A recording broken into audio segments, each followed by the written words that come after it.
வணக்கம் நண்பர்களே. இன்னைக்கு நாம பார்க்க போறது ரொம்பவே ஆழமான, ஆனா பெரும்பாலும் பேசப்படாத ஒரு வரலாற்று பார்வைய பத்தி தான்.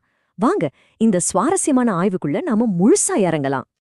முதல்ல இந்த ஆதாரம் முன்வைக்கிற ஒரு அதிர்ச்சிகரமான வாதத்திலிருந்தே ஆரம்பிக்கலாம். அது என்னன்னா, ஒரு முழு நாகரிகத்தோட வரலாறை திட்டமிட்டு புதைக்கப்பட்டுருச்சுன்னு சொல்றாங்க. இது உண்மையா? வாங்க பார்க்கலாம்.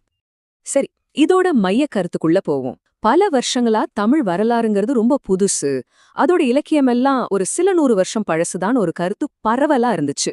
ஆனா இந்த ஆதாரம் அந்த முழு கருத்தையுமே கேள்விக்குள்ளாக்குது. இப்ப இந்த ஸ்லைட பாருங்க. இது ரொம்பவே சுவாரஸ்யமானது. ஒரு பக்கம் தமிழ் வரலாறு வெறும் 400 வருஷம் பழசுன்னு ஒரு கதை சொல்லப்பட்டுச்சு. ஆனா இன்னொரு பக்கம் கீழடி மாதிரி இடங்கள்ல இருந்து கிடைக்கிற சான்றுகள் என்ன சொல்லுது?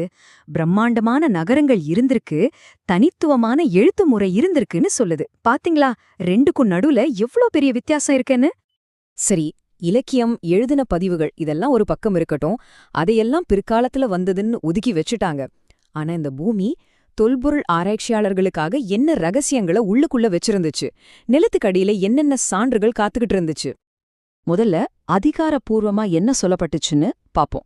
தமிழ்நாட்டுல கிடைச்ச கற்கருவிகள் எல்லாம் சுமார் 2 லட்சம் வருஷம் பழமையானதுன்னு நம்ம தொல்லியல் துறை ஆரம்பத்துல கணிச்சுது. இதுதான் அடிப்படையா இருந்துச்சு. ஆனா புது சயின்ஸ் வந்ததும் இந்த கணக்கு மொத்தமா மாறப்போகுது. இப்போதான் ஒரு பெரிய திருப்புமுனை வரப்போகுது. மദ്രാസിயன் கலாச்சாரம்னு சொல்லப்பட்ட அதே கருவிகளை புது அறிவியல் முறைகளை வச்சு ஆய்வு செஞ்சப்போ வரலாறு பத்தின நம்ம பழைய புரிதல்கள் எல்லாமே உடைய ஆரம்பிச்சது. 15,10,000 வருஷங்கள். அடேங்கப்பா, சும்மா யோசிச்சு பாருங்க. இது வெறும் ஒரு நம்பர் கிடையாது. இது அதினம்பாக்கத்துல கிடைச்ச கற்கருவிகளோட வயசு.